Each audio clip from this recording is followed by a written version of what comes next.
అందరికీ నమస్కారం. గ్రామ సర్పంచులు సగౌరవంగా తలెత్తుకునే రోజు వచ్చింది. ఎంతో ఆనందంగా 3 రంగుల జెండా ఎగరవేసే సమయం వచ్చింది. ఎందుకు అంటారా? ఇంతకాలం ఆనందంగా గౌరవంగా జెండా ఎగరవేయలేదు అంటారా? ఆగస్టు 15కి జనవరి 26కి చేశారు. పంచాయతీ ఆఫీస్ ముందు జెండా ఎగరేశారు. జాతీయ గీతం ఆలపించారు. స్వీట్లు పంచిపెట్టారు. వచ్చిన వాళ్ళకి కాఫీ టీలు ఇప్పించారు. కానీ ఆ జెండా పండుగకు అయిన ఖర్చు కోసం ప్రభుత్వం ఎంత ఇచ్చేదో తెలుసా? 100 రూపాయలు. పెద్ద పంచాయతీ అయితే 250 రూపాయలు అంతే.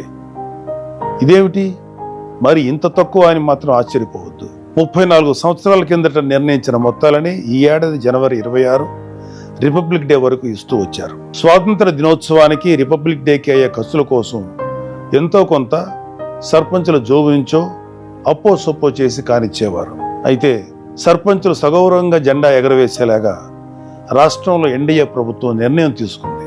మైనర్ పంచాయతీలకు 10,000 రూపాయలు, మేజర్ పంచాయతీలకు 25,000 రూపాయలు ఇస్తున్నట్లు ప్రభుత్వం జీవో ఇచ్చింది. గ్రామాల గురించి, గ్రామాల బాగోగుల గురించి నిరంతరం ఆలోచించే నాయకుడు ఉంటే మార్పులు ఎంత సానుకూలంగా మొదలవుతాయనడానికి ఇదొక మచ్చుతునక. రాష్ట్ర ఉప ముఖ్యమంత్రి శ్రీ పవన్ కళ్యాణ్ గారికి గ్రామాల సర్వతోముఖాభివృద్ధి చేయాలనే తపన ఉంది.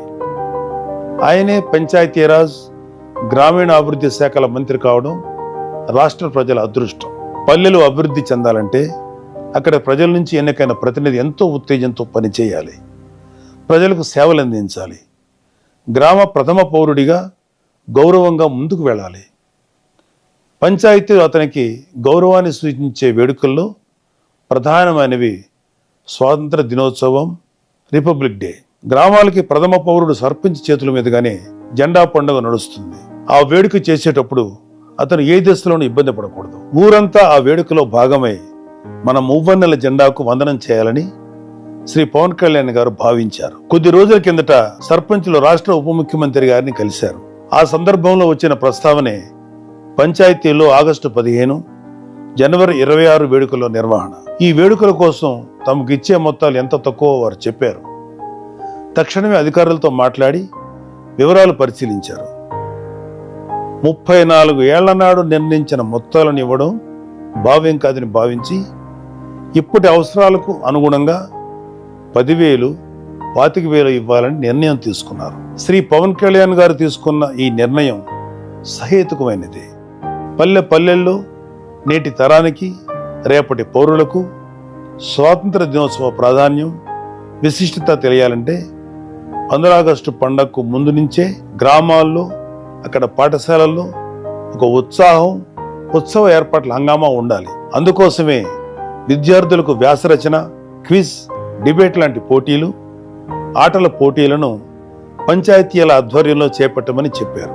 ఇలా చేయడం ద్వారా విద్యార్థుల్లో ఆరోగ్యకరమైన పోటీతత్వం, మన దేశం కోసం పోరాడిన స్వాతంత్ర సమరయోధుల త్యాగాలు తెలుస్తాయి.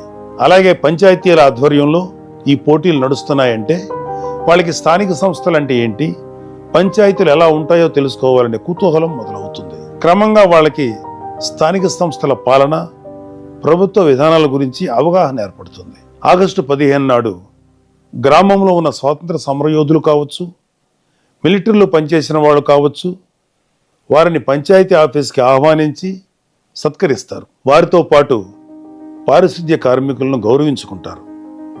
ఇలా అందరినీ ఒకే వేదికపైకి తీసుకురావడం ద్వారా పంచాయతీ వ్యవస్థను బలోపేతం చేసుకునే అవకాశం ఏర్పడుతుంది. శ్రీ పవన్ కళ్యాణ్ గారు తీసుకున్న ఒక గొప్ప నిర్ణయంతో అందరూ పల్లెల గురించి, స్థానిక సంస్థల విలువ గురించి మాట్లాడుకునే శుభ సమయం వచ్చింది. భావి భారత పౌరులకు, మన కోసం త్యాగాలు చేసిన వారిని ఎంత శ్రద్ధగా స్మరించుకోవాలో తెలుస్తుంది. అంతేకాదు, మన ముంగిటి ఉన్న పాలనా వ్యవస్థ అయిన పంచాయతీల గురించి, వాటి పనితీరు గురించి కూడా తెలుస్తుంది.